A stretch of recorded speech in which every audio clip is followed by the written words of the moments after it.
Assalamualaikum warahmatullahi wabarakatuh. Salam sejahtera bagi kita semua. Baiklah, pada kesempatan kali ini saya akan menjelaskan mengenai tes wawasan kebangsaan CPNS. Semangat bagi pejuang CPNS 2023. Baiklah, sebelum kita masuk ke soal pembahasan tes wawasan kebangsaan CPNS, jadi teman-teman harus tahu dulu nih teman-teman, buat materi apa saja yang harus dibahas nih, buat dipelajari pada tes wawasan kebangsaan CPNS.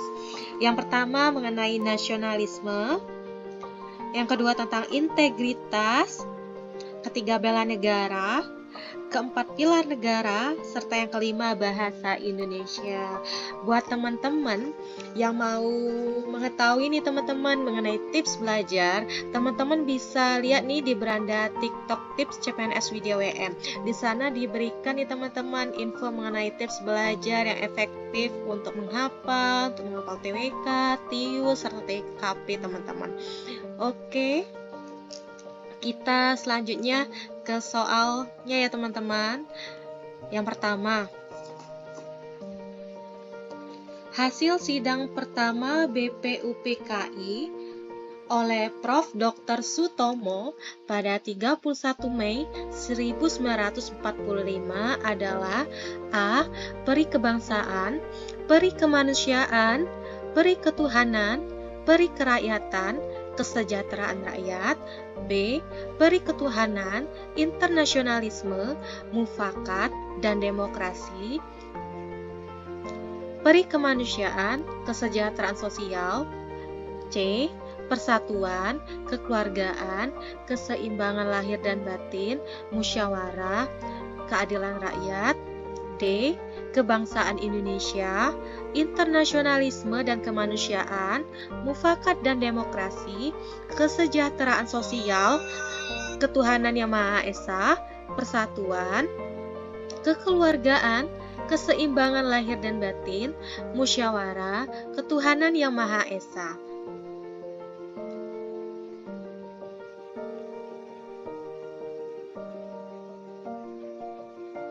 Jawaban untuk soal nomor 1 adalah C.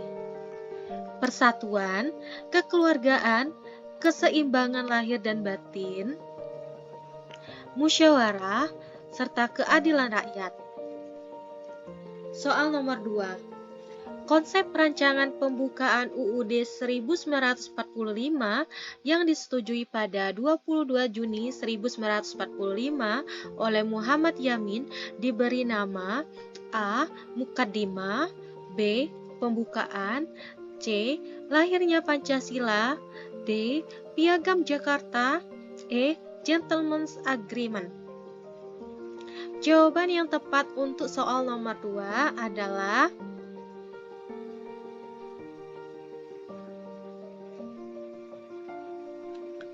D. Piagam Jakarta. Soal nomor 3. Tidak boleh memaksakan kehendak kepada orang lain merupakan nilai yang terkandung dalam Pancasila. Sila A. Pertama, B. Kedua, C. Ketiga, D. Keempat, E. Kelima. Jawaban yang tepat untuk soal nomor 3 adalah D. Keempat.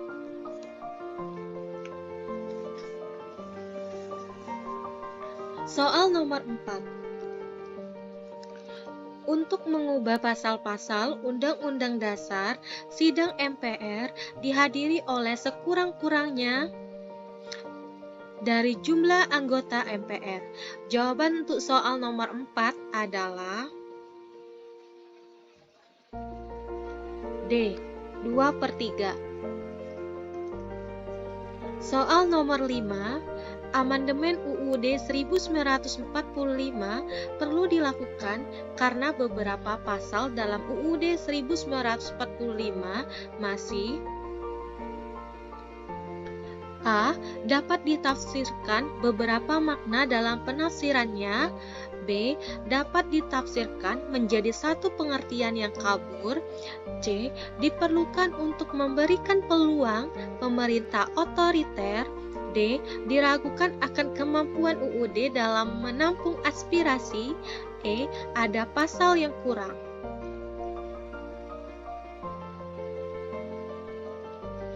Jawaban untuk soal nomor 5 adalah A. Dapat ditafsirkan beberapa makna dalam penafsirannya.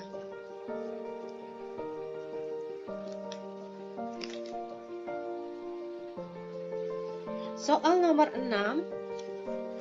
Mekanisme kepemimpinan nasional berlangsung secara periodik 5 tahun sekali. Sirkulasi ini didasarkan pada UUD 1945, A. Bab 3 pasal 4 ayat 1, B. Bab 4 pasal 16 ayat 2, C. Bab 1 pasal 1 ayat 2, D. Bab 4 pasal 18, E. Bab 2 pasal 2 ayat 2. Jawaban yang benar untuk soal nomor 6 adalah B. Bab 6 pasal 16 ayat 2.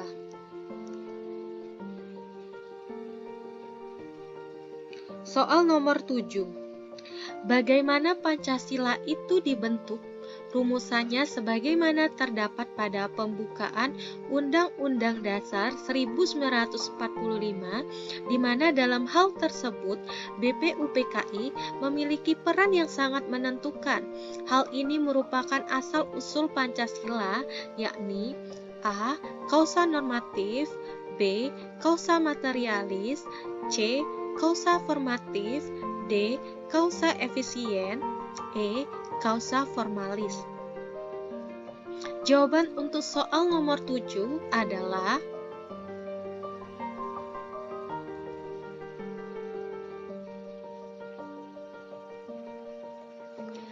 E. Kausa formalis. Soal nomor 8. Setelah melalui proses persidangan, akhirnya rumusan Pancasila hasil penggalian Bung Karno tersebut berhasil dirumuskan untuk dicantumkan dalam A. Pidato Kebangsaan, B. Mukadimah Undang-Undang Dasar 1945, C. Teks Proklamasi, D. Sidang BPUPKI, E. Batang Tubuh UUD 1945. Jawaban untuk soal nomor 8 adalah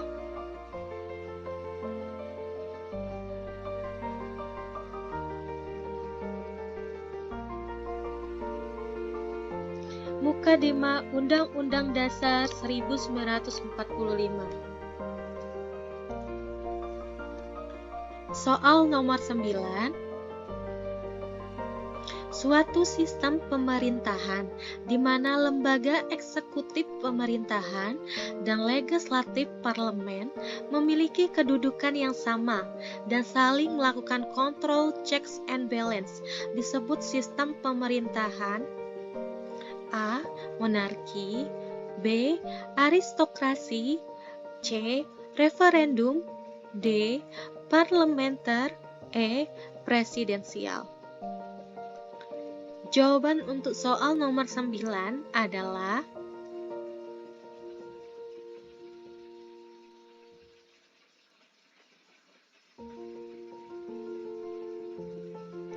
E.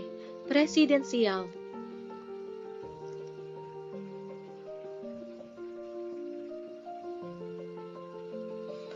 Soal nomor 10.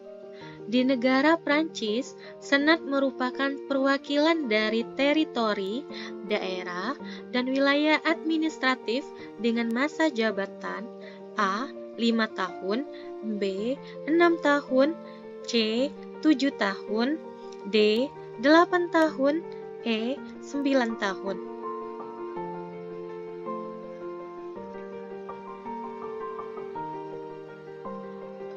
Jawaban untuk soal nomor 10 adalah E. 9 tahun. Soal nomor 11. Lembaga negara yang berwenang memutuskan persoalan terkait dengan perselisihan hasil pemilu adalah A. Komisi Yudisial, B. Presiden, C. DPR, D. Mahkamah Agung, E. Mahkamah Konstitusi.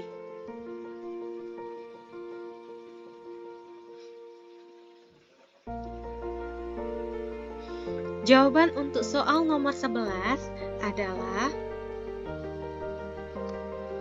E. Mahkamah Konstitusi. Soal nomor 12. Pemilihan Senat untuk mewakili negara bagian di Amerika Serikat dilaksanakan setiap A. 2 tahun sekali, B. 3 tahun sekali, C. 4 tahun sekali, D. 5 tahun sekali, E. 6 tahun sekali. Jawaban untuk soal nomor 12 adalah E. 6 tahun sekali.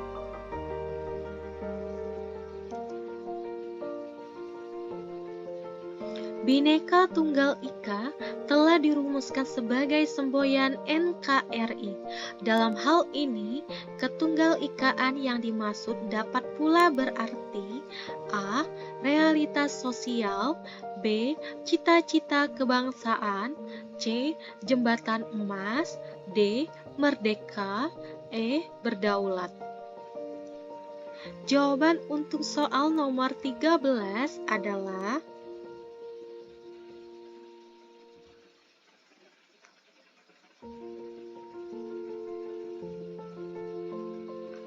B. Cita-cita kebangsaan. Soal nomor 14. Secara umum, kemajemukan bangsa Indonesia terbagi menjadi dua macam, yaitu vertikal dan horizontal. Di bawah ini merupakan contoh perbedaan vertikal, yaitu A. Suku, B. Ras, C. Jabatan, D. Bahasa, E. Adat istiadat. Jawaban untuk soal nomor 14 adalah C. Jabatan. Soal nomor 15. Pusat Tenaga Rakyat atau PUTRA adalah organisasi yang dibentuk oleh pemerintahan Jepang di Indonesia pada 16 April 1943 dan dipimpin oleh 4 serangkai, kecuali A. Ir Soekarno, B. Dr. Cipto Mangunkusumo, C. Muhammad Hatta, D. Ki Hajar Dewantoro, E. Ki Haji Mas Mansur. Jawaban untuk soal nomor 15 adalah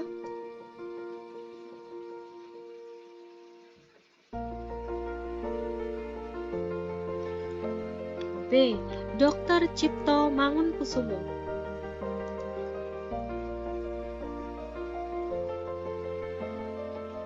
Soal nomor 16. Teori yang menyatakan bahwa adanya negara di dunia ini adalah atas kehendak Tuhan disebut A. Teori teokrasi, B. Teori kekuasaan, C. Teori perjanjian, D. Teori kedaulatan, E. Teori politik. Jawaban untuk soal nomor 16 adalah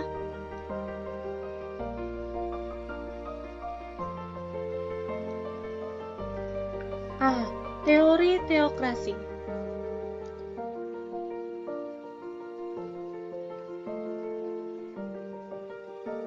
Soal nomor 17.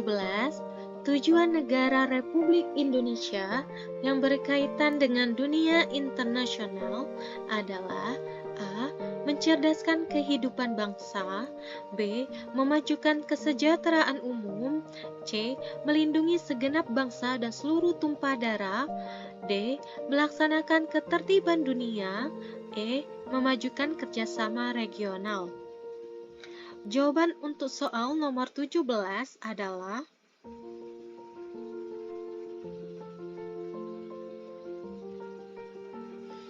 D. Melaksanakan ketertiban dunia. Soal nomor 18.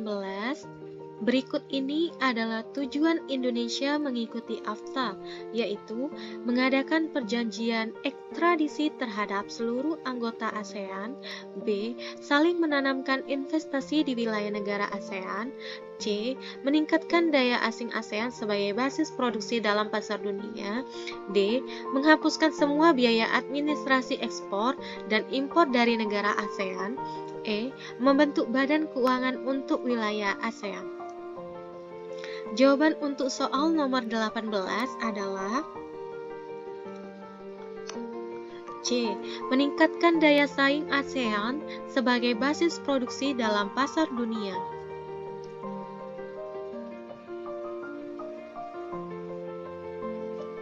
Soal nomor 19, Mahatma Gandhi menganjurkan agar rakyat India melakukan swadesi karena A.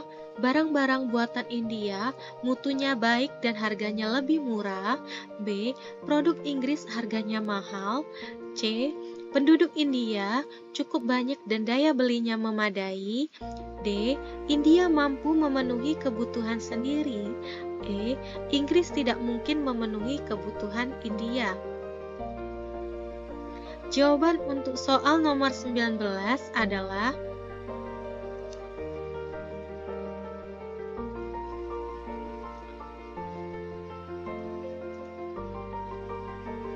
D. India mampu memenuhi kebutuhan sendiri.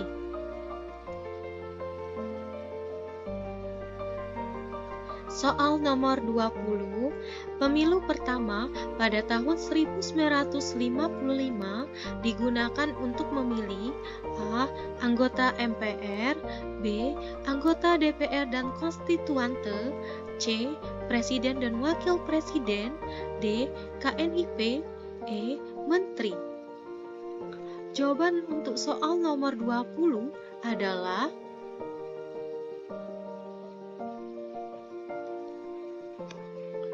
B. Anggota DPR dan konstituante. Soal nomor 21. Berikut ini yang merupakan salah satu ciri hukum pidana adalah A. Korban sebagai penggugat, B. Tersangka sebagai tergugat, C. Mengatur masalah keluarga, D. Proses pengadilan setelah ada laporan pihak korban, E. Mengatur hal-hal yang berupa pelanggaran dan kejahatan. Jawaban untuk soal nomor 21 adalah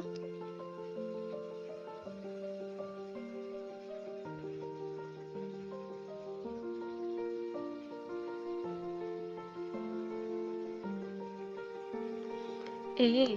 Mengatur hal-hal yang berupa pelanggaran dan kejahatan. Soal nomor 22.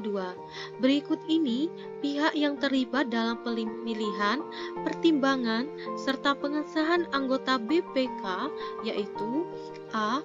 Presiden, Wakil Presiden, DPR, B. MPR, DPD, Presiden, C. MA, MK, Presiden, D. DPR, DPD, MPR, E. DPR, DPD, Presiden. Jawaban untuk soal nomor 22 adalah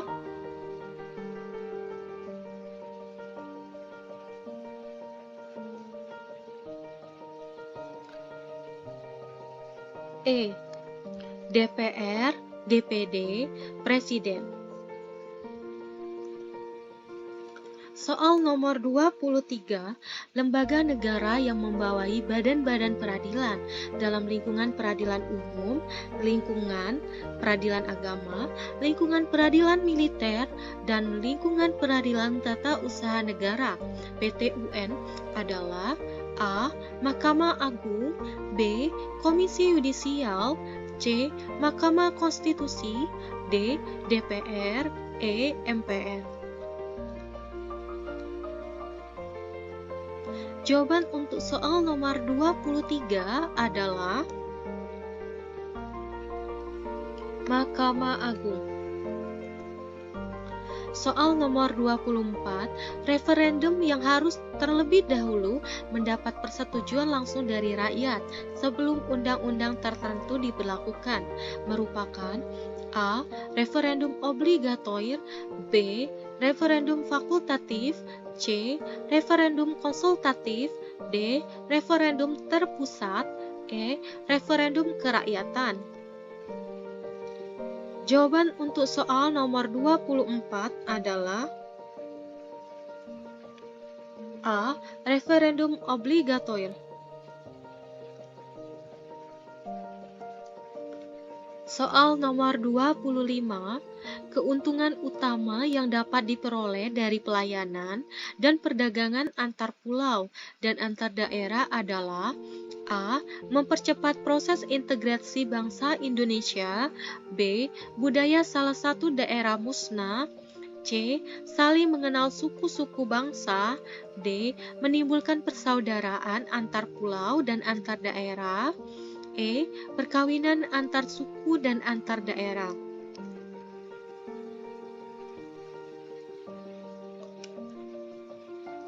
Jawaban yang tepat untuk soal nomor 25 adalah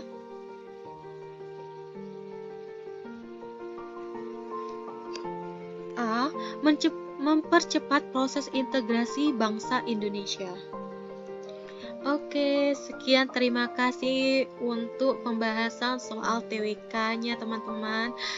Buat teman-teman, jangan lupa subscribe ya teman-teman, dan jangan lupa ya untuk yang mengetahui mengenai tips dan trik serta jadwal belajar yang efektif untuk TWK, teman-teman bisa pantengin nih teman-teman di TikTok tips CPNS Widya WM, dan juga bisa juga di YouTube Widya Margareta ya teman-teman. Jangan lupa subscribe dan komen ya teman-teman, biar semangat untuk buat kontennya. Terima kasih sudah menyaksikan videonya. Semangat pejuang CPNS 2023.